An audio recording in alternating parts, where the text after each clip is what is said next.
Take a second to honestly observe the following picture and tell me what this looks like to you. If you said a bunch of cardboard, construction paper, curtain rods, gold tape, and foil, you would be correct.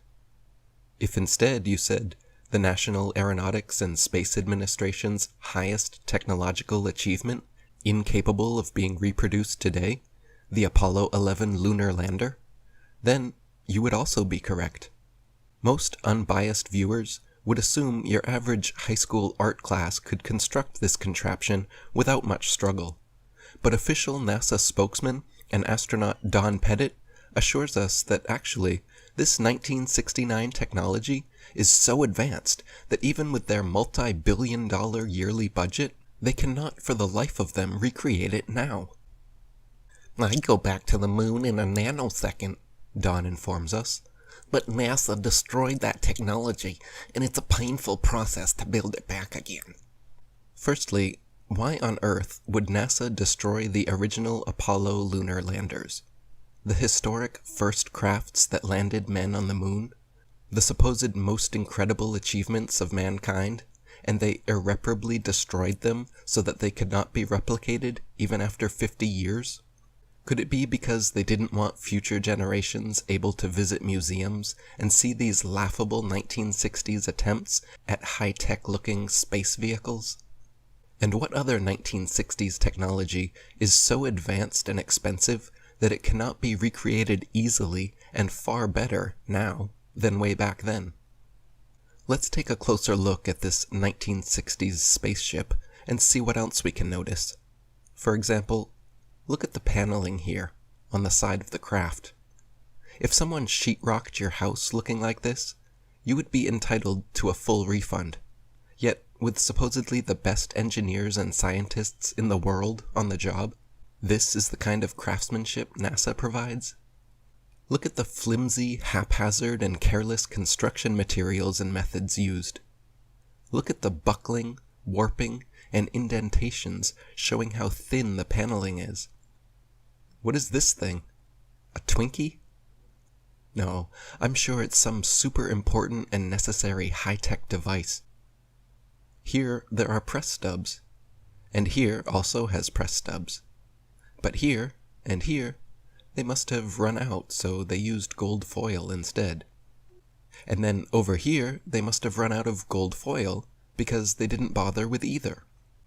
Look over here at the evenly spaced lines of gold foil going down the legs, until you get to this point where there is 3 lines right close together.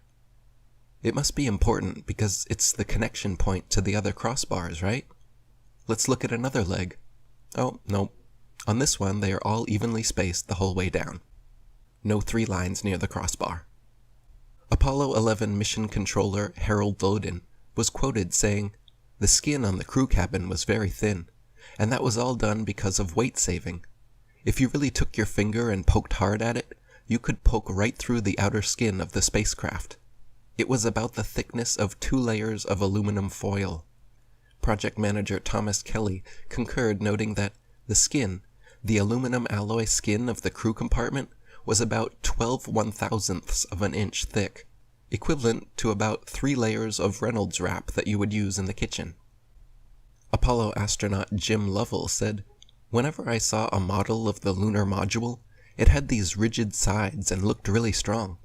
Turns out that external portions of the lunar module are actually made up of mylar and cellophane, and it's put together with Scotch tape and staples.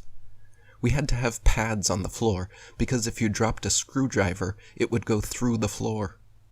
Apollo astronaut Gus Grissom even famously hung a lemon on the lunar lander just weeks before the mission started. The dictionary describes lemon being a word used to describe things, especially automobiles, regarded as unsatisfactory, disappointing, or feeble. The lunar lander was never even once tested on Earth, landing here from any altitude before supposedly going and successfully landing on the moon. There, this pathetic cardboard and tinfoil construction allegedly fell from lunar orbit at 4,000 miles per hour, then used retro thrusters to slow it down and safely landed without a hitch on the lunar surface. When the astronauts did practice in other training vehicles, 3 out of 5 of them crashed, and you can see here how difficult they were to control, even in broad daylight, on Earth, in optimal conditions. The idea that the actual lunar lander was never once tested on Earth, but then made a perfect landing on the moon, is one small step for lying Freemasons, and one giant leap for brainwashed mankind. This is a 7,500-pound thruster. Look how powerful this is, how big, how much dust it kicks up, and the light it creates. The lunar lander's thruster was even bigger, at 10,000 pounds, and somehow didn't kick up any dust, left no blast crater under the craft, and not a grain of sand on the landing pads, as if it was gently placed down by a crane in a studio. Here we see the lunar lander redocking with the command module. This is clearly fake and made with props, models, and footage similar to the Hollywood creations of the day, such as Stanley Kubrick's 2001 Space Odyssey, created in 1968, the year before the first supposed moon landing.